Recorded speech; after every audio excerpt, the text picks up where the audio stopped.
अच्छा नहीं लग रहा था वहाँ जाने में, तो अपने काम बैठे बेटा तुम लोग क्या आने। अब तो धैर्य धारण करना पड़ेगा बच्चा, वो तो।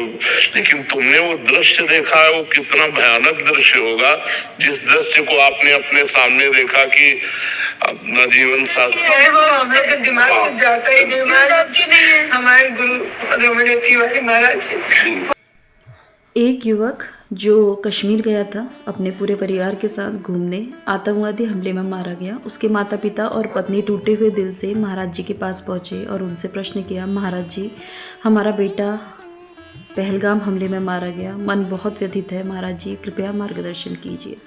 तो महाराज जी शांत और करुणा भरे स्वर शब्द में कहा, बेटा शहीद नहीं हुआ है आपका, वो एक निर्दोष आत्मा पापियों का हिंसा का शिकार बनी है। ऐसे लोग जब दुनिया को छोड़ते हैं तो सीधे भगवान की गोद में जाते हैं। तो महाराज जी से माँ ने रोते हुए पूछा, मेरा बेटा क्यों चले गया? तो महाराज जी ने उत्तर दिया, उसका जाना तुम्हारे दोष का नहीं, समाज के पाप का परिणाम है। लेकिन ये बात भी सत्य है कि जीवन लीला जब तक लिखी है तभी तक का इंसान उसे भोगता है, और उसके बाद अगर जीवन लीला का समापन है तो किसी न किसी जरिए से मौत आती है और लेके जाती है। लेकिन जिसने किसी का कुछ नहीं बिगाड़ा, ऐसे लोगों को प्रभु तुरंत अपने धाम में स्थान देते हैं।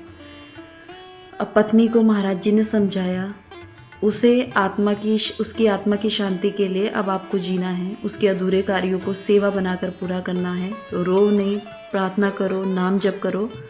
ये दुनिया असुरक्षित है, लेकिन आपका बेटा अब एक सुरक्षित जगह पे है, परमात्मा की शरण में है। अब उसकी आत्मा की शांति के लिए आप लोग को शांत होना पड़ेगा। ने बोला, बेटा गया नहीं, वो परमात्मा में समा गया है। जिसने उसे बनाया था उसने उसे बुला लिया है।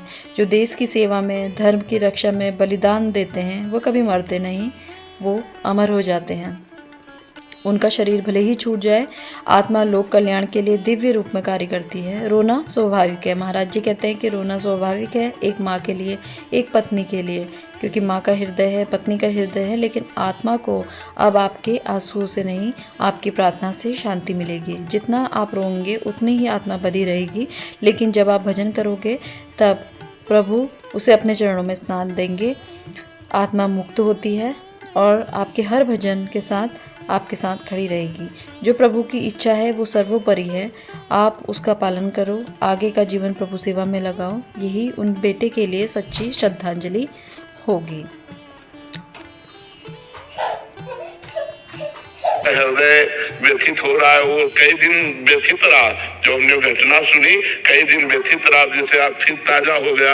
आप तो दृश्य देखे हैं और आपके तो पति गए हैं, पुत्र गए हैं, अपने लोग तो केवल सुनकर तो भी हृदय व्यथित हो जाता है। पर आपको धैर्यवान बनना चाहिए। हम लोग का मन बहुत नहीं, आप धैर्यवान बनो। रोने से या व्यथित होने से, डिस्टर्ब होने से हाथ तो कुछ लगेगा नहीं।